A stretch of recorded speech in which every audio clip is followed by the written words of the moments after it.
Thank you, Senator Cotton. Senator Peters, please. Thank you, Mr. Chairman. General George, welcome. Good to see you again, and congratulations on your nomination as well. General George, as you're well aware, for decades, the Army has prepared soldiers for deployment overseas through the use of validation exercises conducted either at JRTC or NTC.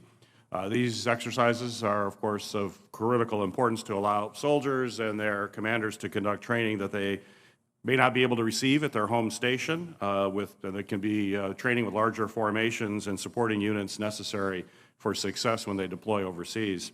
I believe this is especially true, and I think you'd agree, for reserve components and for the National Guard. But as the Army places more emphasis on the need to fight in the cyber and space domains and in contested and degraded EW environments, I'm becoming concerned that this model leaves National Guardsmen ill-prepared for participation in validation exercises and, more importantly, for deployment downrange.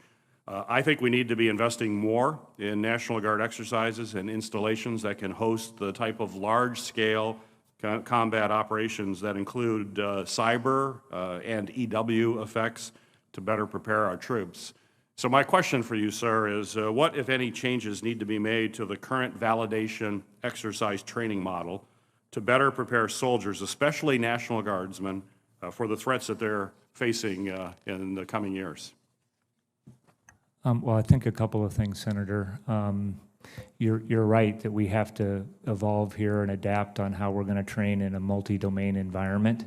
And in some areas that's going to be difficult regardless of where that is. I think I was talking to Senator Kelly earlier about how much altitude, airspace you own, what you are allowed to do with, signals and EW and those kinds of things. So we are looking at that. I think simulations is going to be a big part of that too, to allow people to train in that environment, much like we do with some of the cyber that can do more remote.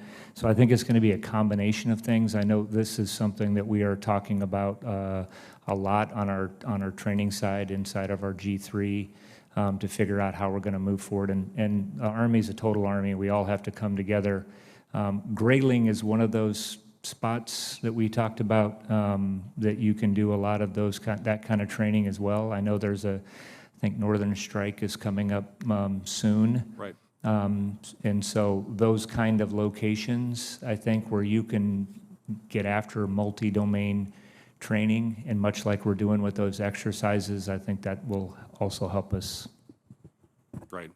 Well, and we talked about that facility. I understand you trained there yourself as a young lieutenant, and I appreciated your offer, if confirmed, to come up and to see the facility again, because it's certainly that type of facility that can help facilitate that. So I look forward to working with you if confirmed. General, as the Army continues development of autonomous mobility platforms, an enterprise-wide solution to data collection and management is going to be, without question, vital to ensure that the relevant program executive offices and their respective program managers don't silo vehicle-specific solutions to the challenge posed by autonomous mobility. I would argue that that type of error would leave the department susceptible to a vendor lock-in of boutique solutions and would prevent the efficiencies that can be gained from basically service-wide use of data sets to build AI ML algorithms. So my question for you is, do you believe that the current Army approach to autonomous mobility is sufficient to meet the challenges in an affordable and timely manner? And what structured changes, including potentially the creation of a PEO focused on ground autonomy, do you think needs to be made to ensure that the Army is moving on the cutting edge of this technology in this field?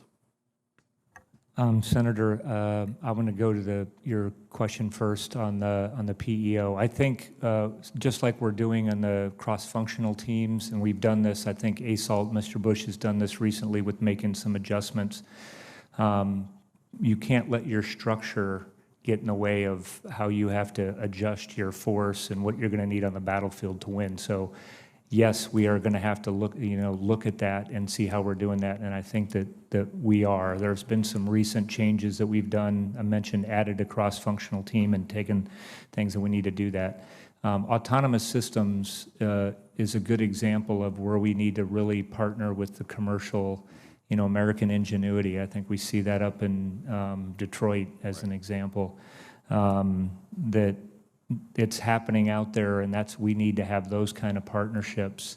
I think what we're looking at is everything that we're building, we need to make sure has open architecture. This gets to your question, to your issue on vendor lock, to make sure that we have the ability to, are not locked into that we have an open architecture, that we can